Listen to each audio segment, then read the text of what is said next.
Olá, boa noite a todos. Eu me chamo Paulo, sou fisioterapeuta e daremos início à nossa palestra sobre prova de títulos em residência, o que pontua e como engrandecer ou enriquecer o meu currículo. Primeiramente, eu gostaria de agradecer à comissão organizadora do evento pela oportunidade. Espero que seja um momento de muito conhecimento e que eu possa contribuir de alguma forma com informações pertinentes no que diz respeito a programas de residência. Então, eu me chamo Paulo Nixon Cardoso Monteiro, sou fisioterapeuta graduado pelo Centro Universitário Uninova FAP, no ano de 2018. Tenho residência em assistência em cuidados intensivos adulto pelo Hospital Universitário da Universidade Federal do Estado do Piauí. Sou pós-graduado em fisioterapia traumato-ortopédica, pós-graduado em fisioterapia cardiovascular e respiratória. Tenho experiência em terapia intensiva adulto, assim como com preceptorias em instituições de ensino superior. Tem. O que seria um programa de residência? Por meio de uma lei no ano de 2005, foi criada, no âmbito do Ministério da Educação, a Comissão Nacional de Residências Multiprofissional em Saúde. Logo de primeiro momento, eu gostaria de deixar claro que existem basicamente três programas de residência de forma bem simplória. Você tem um programa de residência médica, como o próprio nome já diz, voltado exclusivamente, especificamente ao público ou à população médica, assim como você também tem programas de residência uniprofissional e multiprofissional. Os programas de residência, eles constituem uma modalidade de ensino de pós-graduação lato sensu, voltado para profissionais da área da saúde, né? As residências multiprofissionais, elas abrangem basicamente as categorias de biomedicina, ciências biológicas, educação física, enfermagem, farmácia, fisioterapia, fonoaudiologia, medicina veterinária, nutrição, odontologia, psicologia, serviço social, terapia ocupacional, saúde coletiva e física médica. Atualmente, falar de programas de residência é praticamente impossível você não citar ou não comentar sobre o ENARE, né? Não tem como você falar hoje de residência sem o ENARE. Por quê? O que é o ENARE? O ENARE nada mais é do que o Exame Nacional de Residências. Ele surgiu basicamente no ano de 2020 e ele se assemelha ele se assemelha muito com o Enem, o Exame Nacional do Ensino Médio, que nada mais é do que uma unificação de instituições públicas e privadas com o intuito de tentar de se ofertar vagas para programa de residência no âmbito nacional, ou seja, em todo o Brasil. Então, em 2020, surgiu o ENAR, o Exame Nacional de Residências, né, que diz respeito a uma avaliação realizada pela Empresa Brasileira de Serviços Hospitalares, a EBSER, e tem como objetivo oferecer, ofertar vagas de residência tanto nas áreas médicas, multi e uniprofissional. Esse exame, o ENARE, ele surge ou ele acontece por meio da adesão de instituições públicas, ou seja, da unificação de instituições públicas e privadas sem fins lucrativos, com o intuito de se ofertar vagas de residência em todo o território nacional, né? Isso resulta na oferta de 2.677 vagas para o público médico e 1.413 vagas ou oportunidades tanto para residência uni quanto multiprofissional. Uma das grandes vantagens do Exame Nacional de Residência é que as provas elas são realizadas em todas as capitais do Brasil, além de 23 outras cidades estratégicas, totalizando 23 municípios brasileiros que recebem ou que funcionam como locais de prova. E isso, de uma forma ou de outra, acaba favorecendo o candidato, tendo em vista que antigamente, quando você queria prestar uma residência é, em um local distante do seu, você tinha que se deslocar. Se você morava no Nordeste, por exemplo, mas queria prestar residência para uma região do Sul, Sudeste, você tinha que se deslocar para realizar a prova. Hoje em dia, você já consegue realizar a prova no seu local de residência, por exemplo, no seu município, ou até mesmo próximo, dentro do seu estado, e posteriormente, caso seja aprovado, você consegue encaminhar a sua vaga para um outro local do país. Então, querendo ou não, isso acaba facilitando a jornada dos candidatos. Para que vocês tenham uma ideia, observe o tanto de instituições vinculadas já ao Exame Nacional de Residências. São aproximadamente 100 ou até mais de 100 instituições que são vinculadas a esse programa e que ofertam todas aquelas vagas de residência, tanto no contexto médico, multiprofissional ou até mesmo uniprofissional. Essas daqui são os principais locais de prova, né? São os 50 locais de provas na qual o ENAR ele é aplicado. Então, com certeza, certamente fica muito mais próximo, né, de onde você mora, muito mais fácil, inclusive, de realizar o exame. E aí, a gente vai entrar basicamente no que realmente interessa e no assunto direto da nossa palestra, da nossa conversa de hoje, que é acerca da prova de título para residência.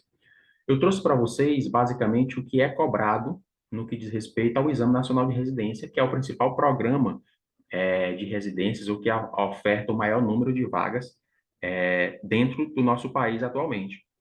Mas você pode me perguntar, Paulo, toda e qualquer residência ou toda e qualquer instituição que oferta ou que oferece vagas de residência, elas fazem parte do Enário? A resposta é não. Sobretudo instituições de cunho estadual. Existem muitas instituições que ainda possuem o seu programa de residência de forma isolada, de forma individualizada, ou seja, tem o seu próprio estilo de avaliação, a sua pontuação, datas de realização de prova totalmente diferentes do Enário. Então, não necessariamente para ser residente você precisa fazer parte dessa unificação ou do Enário. Na realidade, existem outras instituições que não fazem parte do Enário que também ofertam vagas de residência. E aí você pode me perguntar, Paulo, mas a residência que eu pretendo fazer, ela é uma residência isolada, ela é uma residência que não faz parte do Enário. Então, essa palestra, ela não diz respeito muito ao meu interesse, porque eu não vou utilizar essas informações acerca da prova de título do Enário, porque o programa de residência que eu almejo, o que eu pretendo fazer, é outro diferente. E aí eu garanto para vocês, eu afirmo para vocês, que basicamente toda e qualquer prova de residência fazendo parte do Enário ou não, seja qualquer instituição nacional, elas irão cobrar, elas irão utilizar como requisito de avaliação curricular basicamente os mesmos itens, os mesmos componentes, certo? Então, existem praticamente, são poucas as diferenças, são poucas as alterações que você observa de um certame, de um programa de residência para outro, no que diz respeito à cobrança de componentes curriculares. Então, basicamente, sempre serão os mesmos. Sempre você vai observar, independentemente de qual programa de residência, se seja o Enário ou não seja o Enário, você vai observar a cobrança de estágios não obrigatórios ou extracurriculares, programas de monitorias semestrais, apresentação de trabalhos em eventos científicos locais, regionais, nacionais, internacionais, publicação de artigos em revistas indexadas, cursos de atualização ou aperfeiçoamento com carga horária progressiva, ou seja, carga horária de até 120 horas, acima de 120 horas, acima de 180 horas, certo? Então, basicamente, por mais que eu utilize que eu traga para vocês o que é cobrado no Enare, que é o nosso principal programa de residência hoje, a unificação de muitas instituições que ofertam ou oferecem vagas para residência no nosso país, basicamente você vai utilizar os mesmos componentes de avaliação curricular para qualquer outro tipo de certame, para qualquer outro tipo de instituição, certo? Então, vamos discutir, detalhar basicamente o que seriam esses componentes curriculares, a pontuação de cada um, certo? E futuramente, em um próximo momento, a gente vai discutir como melhorar, como eu posso utilizar esses conhecimentos acerca do que é cobrado nas provas de título para tentar incrementar, enriquecer e engrandecer o meu currículo de forma pontual e até mesmo de forma estratégica. O que vai mudar de uma instituição para outra, né, daquelas instituições que não aderiram ao Enare, é basicamente a pontuação de um item por outro. Por exemplo, no Enare você tem um estágio não obrigatório na área de 2,5 pontos para cada 180 horas de estágio não obrigatório, né? Se você pegar uma outra instituição, ele também vai te cobrar um estágio não obrigatório, mas ele pode muito bem colocar 2 pontos para cada 180 horas, ou ele pode colocar 3 pontos, ou até mesmo ele pode aumentar essa carga horária, ele pode exigir uma carga horária de 200 horas, ou ele pode diminuir só 160 horas. Então, o que vai variar basicamente é a pontuação e o número de itens cobrados, mas em tese, o componente curricular eles sempre serão os mesmos. Então, vamos lá. O Enare, pessoal, ele traz uma novidade no que diz respeito à avaliação curricular, o componente curricular, que é o histórico escolar de graduação. O que é que isso quer dizer? É um item de avaliação que pontua bem, 30 pontos, ou seja, basicamente 30% de toda a análise curricular do ENARE. E ele é um item que ele beneficia, ou que ele favorece aqueles estudantes que no período de graduação se dedicaram ao máximo ao curso, se dedicaram e tiraram pontuações ou notas no decorrer do curso com valores satisfatórios, né? Então, o que é que esse primeiro item, no que diz respeito ao histórico escolar, fala? Ele fala que aqueles estudantes que na época da graduação eles tiraram um percentual mínimo ou pelo menos de 50% entre 9 ou até 10 pontos, ele terá nesse componente curricular 30 pontos. Ou seja, pegue todas as notas do Enem, pegue todas as notas da sua graduação, todas as notas que você fez desde o primeiro período até o último, certo? E se você tiver pelo menos a metade dessas notas, pelo menos 50% dessas notas entre 9 e 10 pontos, você já faz de cara 30 pontos nesse item curricular. Se você tem ali uma média, pelo menos 50% de todas as suas notas da graduação entre 7 e 10 pontos, você já garante 22,5 pontos. E se você tem pelo menos a metade das suas notas de todo o período da graduação entre 5 e 10 pontos, você garante 15 pontos nesse item, nessa etapa de componente curricular. Ou seja, se você parar para analisar, ele está priorizando basicamente aqueles acadêmicos que tiraram boas notas no decorrer do curso, pelo menos a metade ou 50% das notas entre 9 e 10, você garante 30 pontos, entre 7 e 10 você garante 22,5 e 5 e 10 pontos você garante 15 pontos. Por que é que eu digo isso? Porque vocês vão observar que o restante dos itens, eles basicamente não dependem tanto dessa pontuação no decorrer da graduação. Você consegue, inclusive, títulos ou aumentar, enriquecer o seu currículo em poucos meses, independentemente do seu histórico de graduação, e a gente vai já ver isso. O segundo item do componente curricular é o estágio não obrigatório, né? Na área, obviamente, profissional, que você está inserido na residência, e eles, no ENARE, pelo menos, eles exigem uma carga horária mínima de 180 horas desse estágio não obrigatório. Então, tome cuidado com o estágio, não é qualquer estágio, não é um estágio de 20 horas, de 100 horas, tem que ser um estágio mínimo de 180 horas. E cada estágio desse vale 2,5 pontos. E você tem uma pontuação máxima de 5, ou seja, você pode entregar ao ENARE até 2 estágios não obrigatórios, 2 estágios extracurriculares com uma carga horária mínima de 180 horas, e você já pontua, você já faz 5 pontos no exame. Outro item do componente curricular que você pode utilizar para pontuar no ENARE é programas de monitoria semestrais. Ou seja, você é monitor de uma determinada disciplina da sua graduação, você passa o semestre inteiro, ou seja, é uma monitoria semestral, você passa 6 meses ministrando aquela disciplina, auxiliando os respectivos alunos, e aí você faz até 10 pontos, ou seja, cada monitoria dessa vale 5 pontos, você pode entregar até 2, e aí fará no máximo 10 pontos. Outro item do componente curricular, pessoal, é basicamente a iniciação ou produção científica. Você pode participar desses programas ou modalidades institucionais de bolsas, de iniciação científica, PIBIC, PIBID, PIBIT, e tudo isso também irá compor a sua pontuação no ENARE. Você pode ter, você pode ter no máximo 2 atividades dessa, né? E cada atividade dessa pontua 4 pontos, ou seja, 4 pontos mais 4, você pode ter uma pontuação máxima entre. Você pode ter uma pontuação máxima de 8 pontos.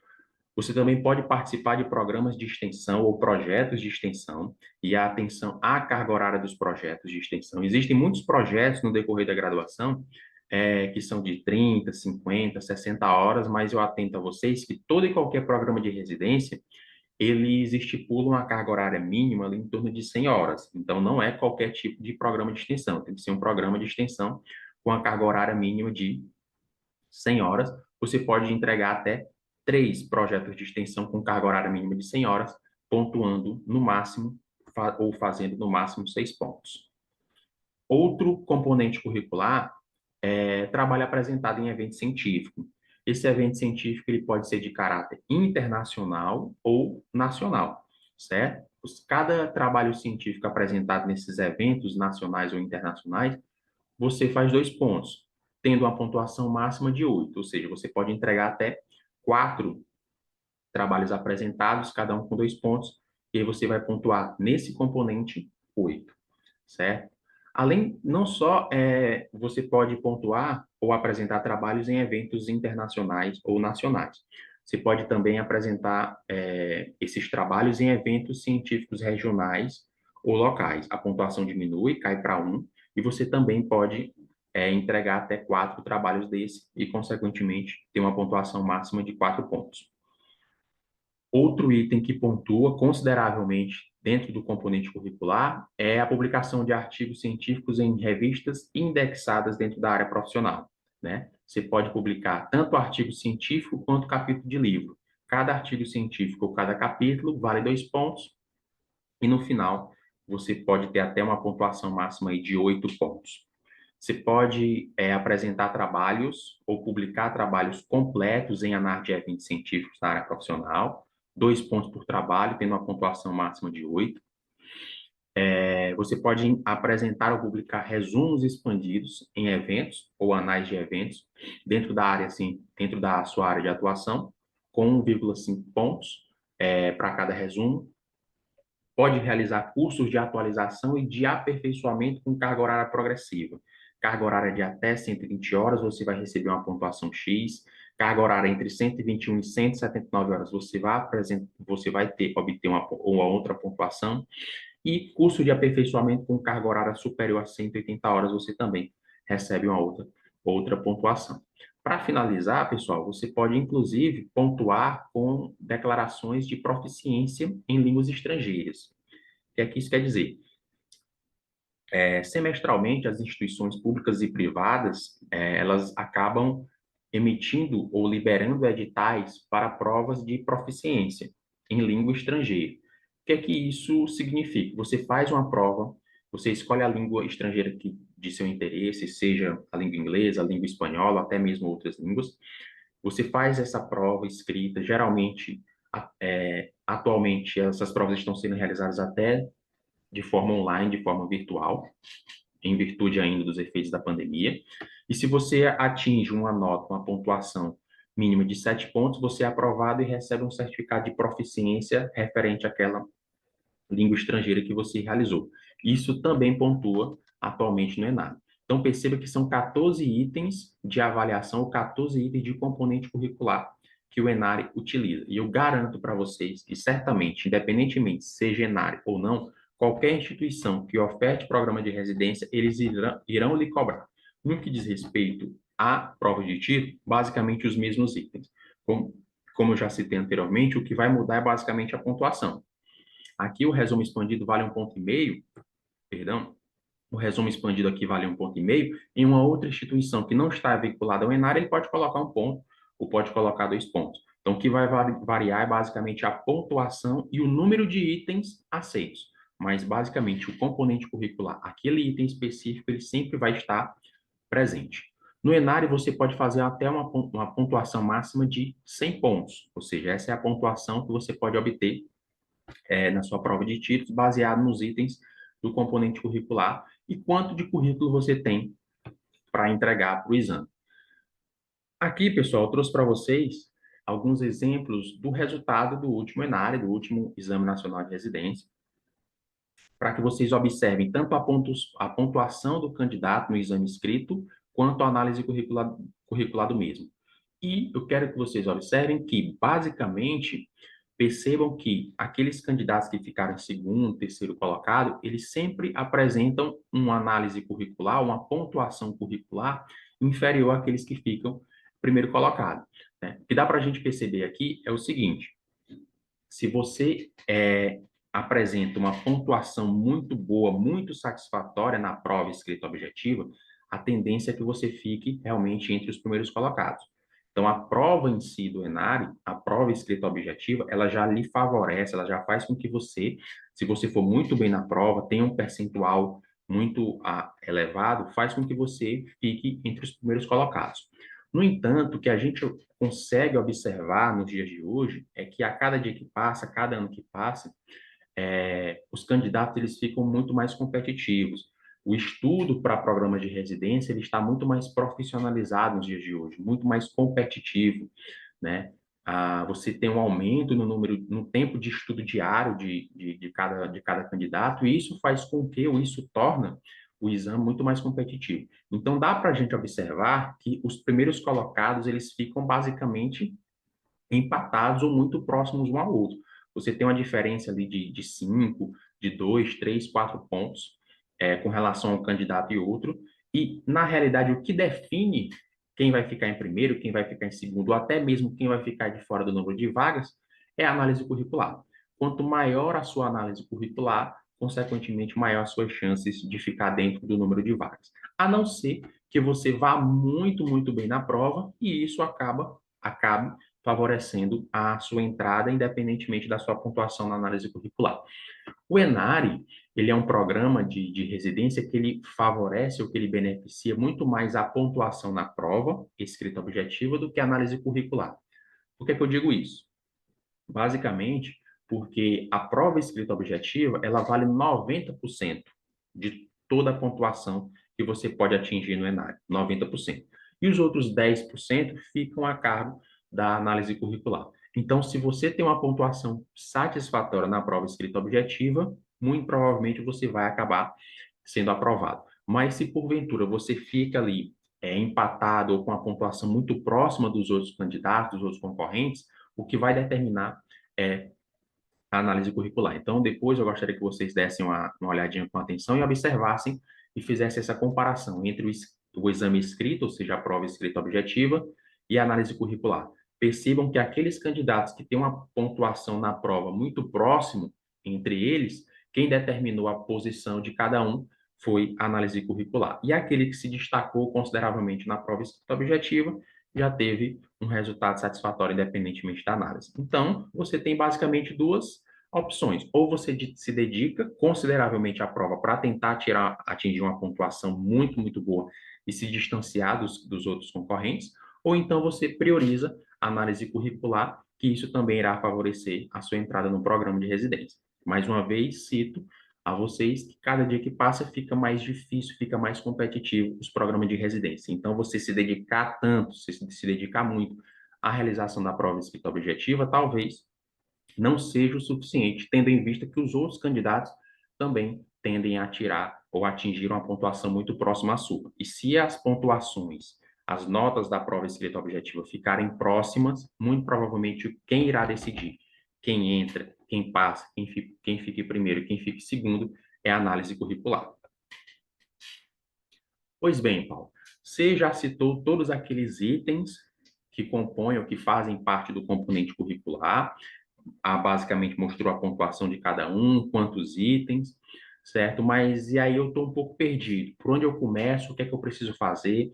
O meu currículo não é bom, eu pretendo entrar no programa de residência, mas sei que se eu não melhorar, se eu não enriquecer, se eu não engrandecer o meu currículo, muito provavelmente as minhas chances serão diminuídas. Estou perdido nesse aspecto, o que é que eu posso fazer? Por onde eu começo?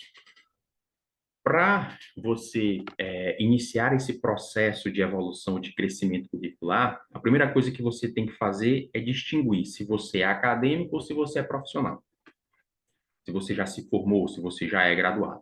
Por que isso? Porque se você ainda for acadêmico, você precisa priorizar, como o próprio nome já diz, as atividades que pontuam no certame, atividades acadêmicas. Ou seja, você precisa priorizar atividades acadêmicas que pontuam no certame.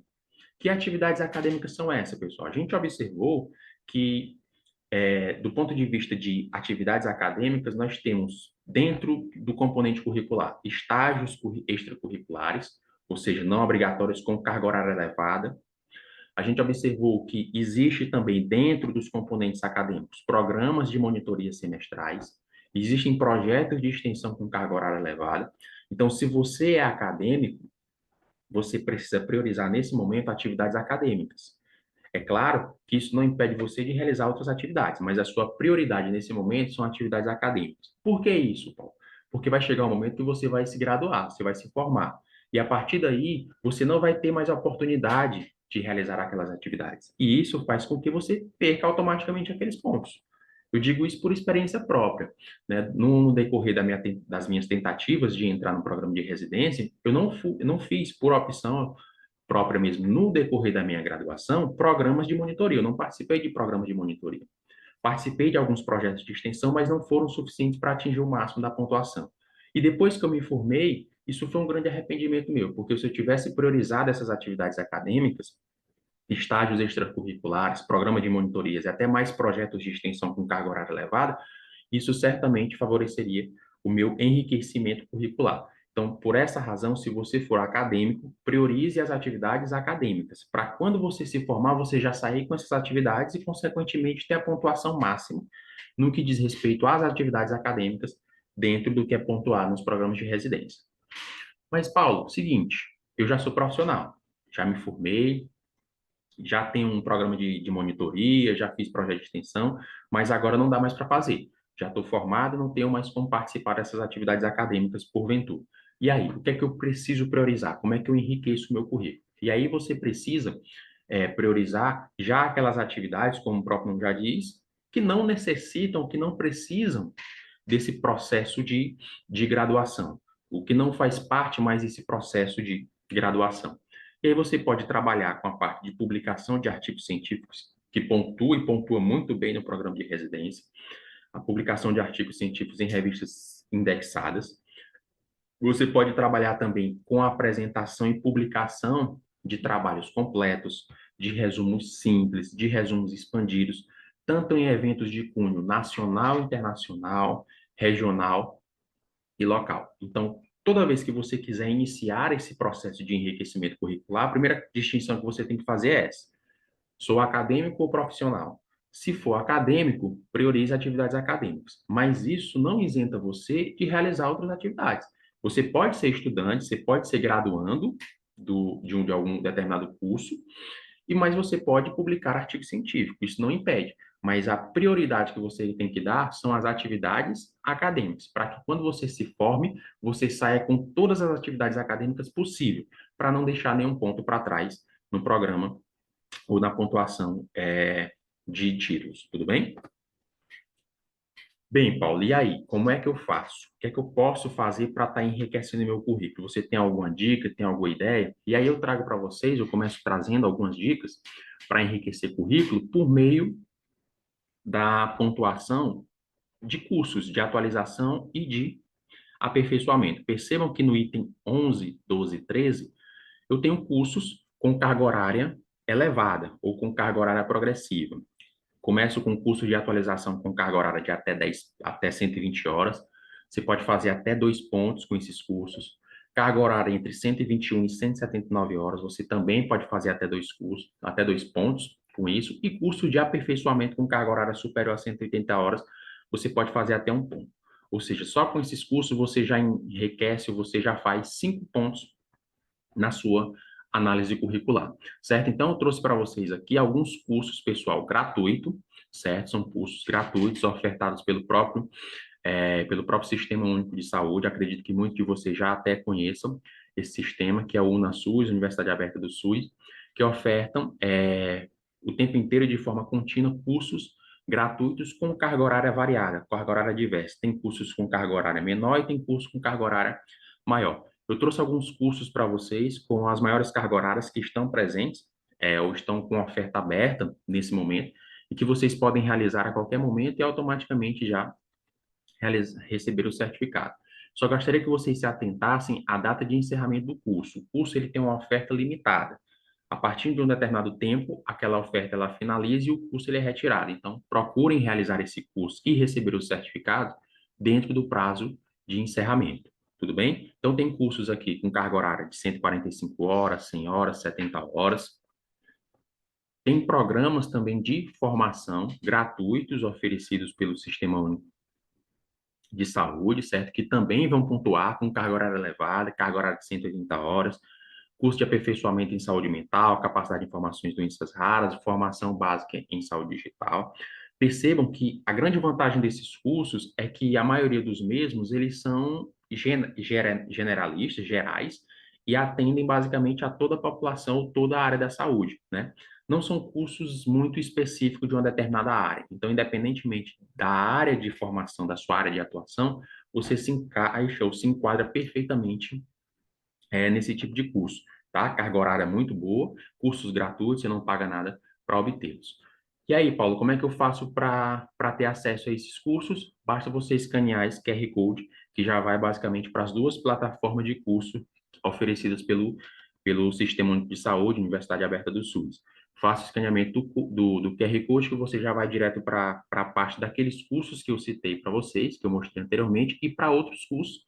E aí vocês ficam à vontade, fica a critério de vocês de encontrar qual curso mais atende ou satisfaz a sua necessidade. Tudo bem? Pode ficar à vontade para escanear os dois QR Code e realizar os cursos que vocês têm interesse, totalmente gratuitos. Paulo, esses cursos, eles funcionam mesmo? Eu recebo certificado? Tem algum tipo de problema? Demora quanto tempo? Pessoal, é instantâneo.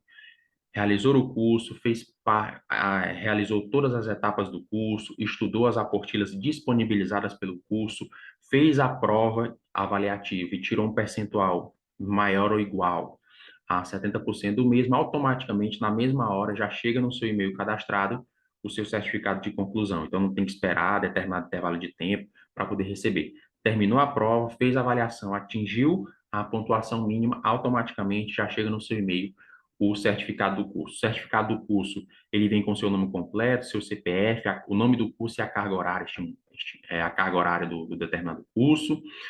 No verso do certificado, você tem o conteúdo programático e no canto inferior direito você ainda tem um QR Code no qual a instituição na qual você entrega o certificado pode escaneá-lo e identificar a veracidade do mesmo, que facilita ainda mais a aceitação do determinado curso para a pontuação no certame.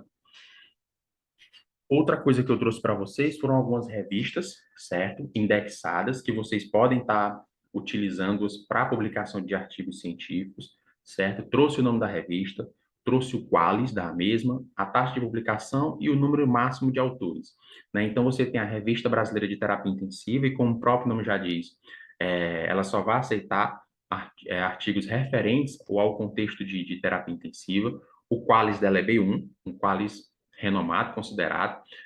Esse qualis ele diz respeito à qualidade e à qualificação da revista. Quanto maior for a qualidade da mesma, quanto maior for a relevância e importância científica dessa revista, maior vai ser o qualis dela, ou seja, mais próximo do A1 será o qualis. Você tem basicamente o A1, A2, A3, A4, B1, B2, B3, B4, B5 e C. Quanto mais próximo do A1, maior a relevância científica. Quanto mais próximo do C, menor a relevância científica. No que diz respeito à residência, os programas de residência, eles não cobram qualis, eles não querem saber do qualis, eles querem saber se essa revista é indexada, ou seja, se ela é anexada a alguma base de dados ou alguma plataforma relevante, como, por exemplo, o PubMed, como, por exemplo, Cielo, certo?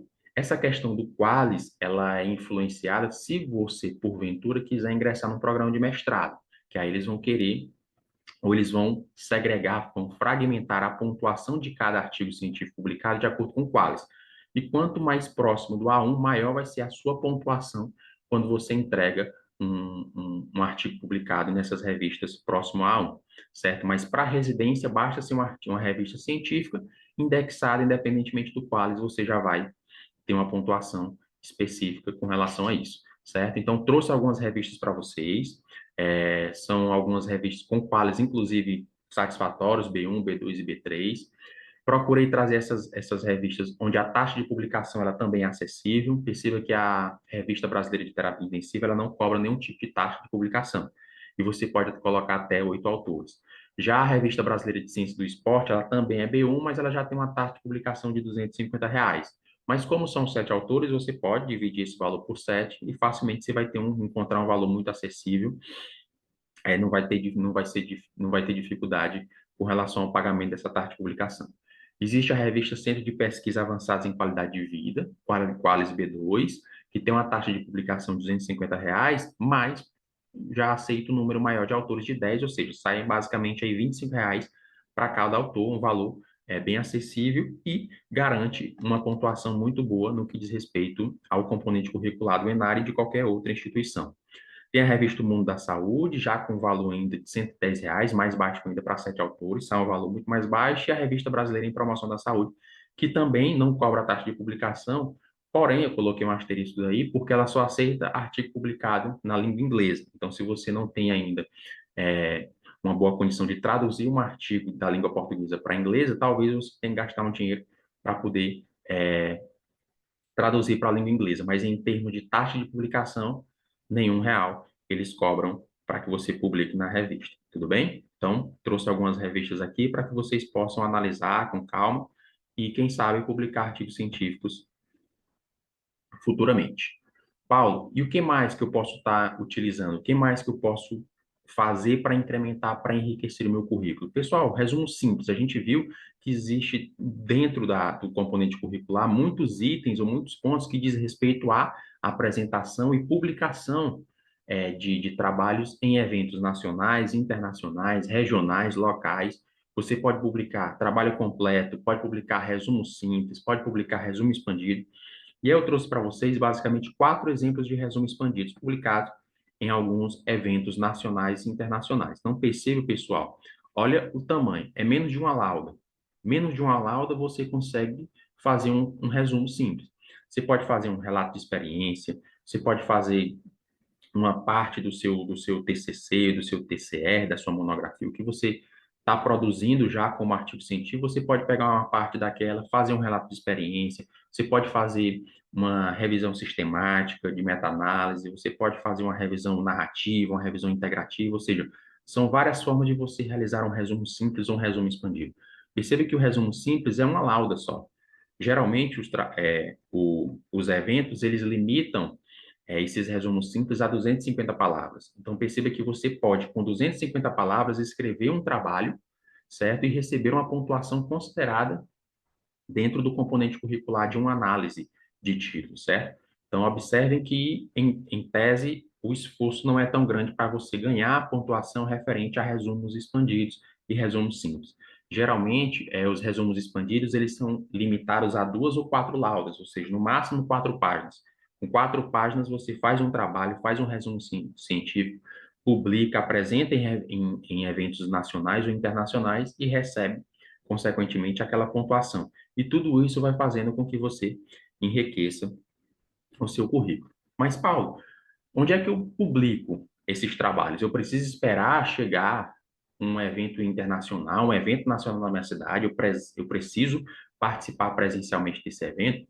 E aí eu trago para vocês alguns eventos científicos de caráter online, virtual, ou seja, não presencial, não precisa ter aquele esforço, aquela dificuldade de ter que se deslocar para o determinado local. Já adianto e deixo de antemão para vocês que eu não faço parte de nenhum tipo de evento científico, não tenho conflito de interesse, não participo de comissão organizadora e etc. O que eu trouxe para vocês foram cursos voltados com o intuito de tentar melhorar e otimizar o conhecimento e facilitar a publicação em eventos nacionais e internacionais para vocês, mas sem nenhum tipo de interesse. Mais uma vez, reitero que não faço parte de nenhum tipo de comissão organizadora, de nenhum tipo de evento. Tudo bem? Então, percebam a quantidade de eventos científicos que nós temos ou que teremos nos próximos meses, eventos científicos online, onde você não precisa sequer sair de casa, são eventos de cunho nacional, são eventos de cunho internacional, e que podemos observar que pontua até mais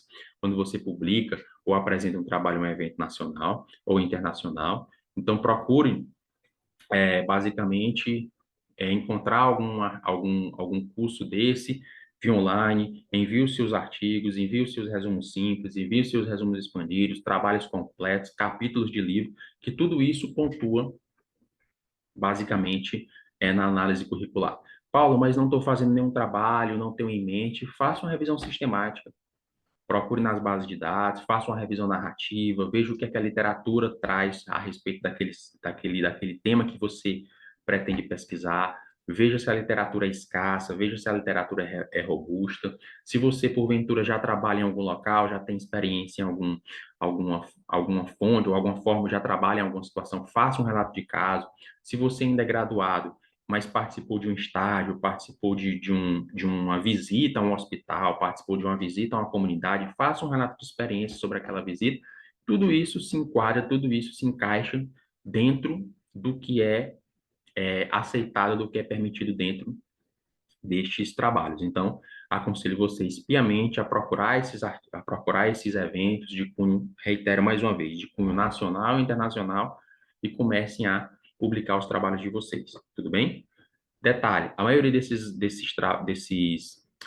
cursos, eles apresentam um valor super acessível, certo? Não são caros, pelo contrário, tem uma acessibilidade muito boa no que diz respeito à questão financeira. E a partir do momento que você se inscreve num evento desse, você automaticamente já recebe ou já ganha direito a publicar 2 resumos simples, 2 resumos expandidos. Você pode fazer uma associação com um colega, certo? E cada um vai se ajudando com o intuito de tentar pontuar mais e mais dentro do currículo. Para finalizar, pessoal, eu trouxe para vocês basicamente uma tabela, levando em consideração os itens do componente curricular, do que você deve fazer para ir incrementando e enriquecendo gradualmente o seu currículo em questão de pouco tempo, né? Em questão de meses mesmo. Então, o que é que você pode fazer com o intuito de enriquecer o seu currículo? Eu trouxe basicamente os itens do componente curricular, que diz respeito ao ENARE, mas como já citei para vocês, todo e qualquer certame de residência traz basicamente os mesmos itens de análise, os mesmos componentes curriculares, tudo bem? Então, Paulo, como é que eu faço para sair de um currículo com pouca expressividade, um currículo baixo, sem muita produção científica, e enriquecê-lo em aproximadamente 40% em poucos meses? Como é que eu posso fazer isso? Comece por cursos de atualização, aqueles cursos que eu já mostrei para vocês. Façam cursos com carga horária de até 120 horas, façam aqueles cursos com carga horária entre 120 e 179 horas, façam aqueles cursos com carga horária superior a 180 horas e já comece a pontuar no seu currículo, já comece a aumentar ou incrementar o seu currículo. Comece a apresentar trabalhos científicos em eventos regionais, locais, nacionais e internacionais. Paulo, que eventos científicos são esses? Procure na sua cidade, procure um evento científico da sua própria instituição de graduação, ou então procure esses eventos online. Todos esses eventos online, eles apresentam a possibilidade, eles lhe garantem, lhe dão a possibilidade de você apresentar e enviar resumo simples, resumo expandido, trabalhos completos e até mesmo capítulos de livro. Tudo isso pontua no seu currículo. Então, comece a apresentar e publicar esse tipo de trabalho nesses eventos nacionais, internacionais, locais e regionais, certo? Publique artigos em revistas científicas indexadas. Procure aquela revista científica, converse, às vezes você tem um orientador, você tem uma pessoa que já tem mais costume, ou já tem mais experiência com esse tipo de publicação, então procure, veja qual revista mais se encaixa ou se enquadra com o seu perfil e tente publicar artigos científicos. Pode utilizar aqueles 5 exemplos que eu trouxe para vocês, vejam a taxa de publicação, vejam o número de autores, o número de pessoas que participam desse processo de produção do artigo científico e observem também que até proficiência em língua estrangeira pontua dentro da análise curricular. Então, veja se a instituição pública, existe uma instituição pública ou privada próxima a você que libera ou que emite editais, que abrem editais para provas de língua estrangeira, realizem provas em línguas estrangeiras e aumente ainda mais o seu currículo. Para finalizar, pessoal, eu trouxe para vocês uma pasta, eu disponibilizei para vocês uma pasta no Google Drive. Basta você acessar esse QR Code, escanear o QR Code, que você já vai direto para essa pasta. Lá eu trago para vocês alguns materiais, alguns editais dos últimos certames do Enare, trago a tabela de, de componentes curriculares que são pontuadas. Gostaria que vocês dessem uma lida. Ah, Paulo, mas eu não vou fazer o Enare. Beleza, você vai fazer um determinado programa de residência que não aderiu ao Enare, por exemplo, mas você pode entrar no site daquela instituição, procurar os certames anteriores, baixar os editais e começar a estudar e ver exatamente o que é que cada certame, o que é que cada instituição cobra do ponto de vista de currículo. A partir daí, o que é que você faz? Você abre uma pasta, você cria uma pasta no seu computador, ou até mesmo uma pasta física, se você tiver muitos certificados físicos, né? E começa a selecionar todos aqueles itens que você já tem. E veja quantos pontos você já pode fazer basicamente, naquele currículo. A partir daí, você começa gradualmente a selecionar aquelas atividades que, em tese, são mais fáceis, são mais rápidas, e começa a realizá-las para ir incrementando o seu currículo. Ou seja, de forma bem simplória, você vai ver aquilo que você já tem, aquilo que você já pontua, e comece a ir atrás daquilo que você ainda não tem.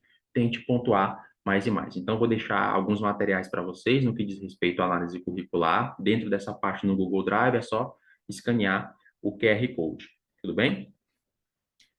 Do mais, pessoal, muito obrigado pela oportunidade, muito obrigado pela atenção de todos. Essas são as minhas redes sociais, e-mail, WhatsApp, Instagram. Caso alguém tenha alguma dúvida, caso alguém tenha ficado com queira tirar alguma dúvida, queira saber de algo mais que não foi explanado ou exposto na palestra, pode ficar à vontade para entrar em contato comigo. Se tiver algum trabalho, estou com alguma dúvida, quero saber onde publicar, baseado no meu perfil, na minha condição, o que é que você indica, qual a sua opinião, o que você pode sugerir para eu melhorar o meu currículo, pode ficar à vontade para entrar em contato comigo, ficarei muito honrado em poder ajudá-los. Mais uma vez, muito obrigado pela atenção de todos e qualquer coisa, estou à disposição.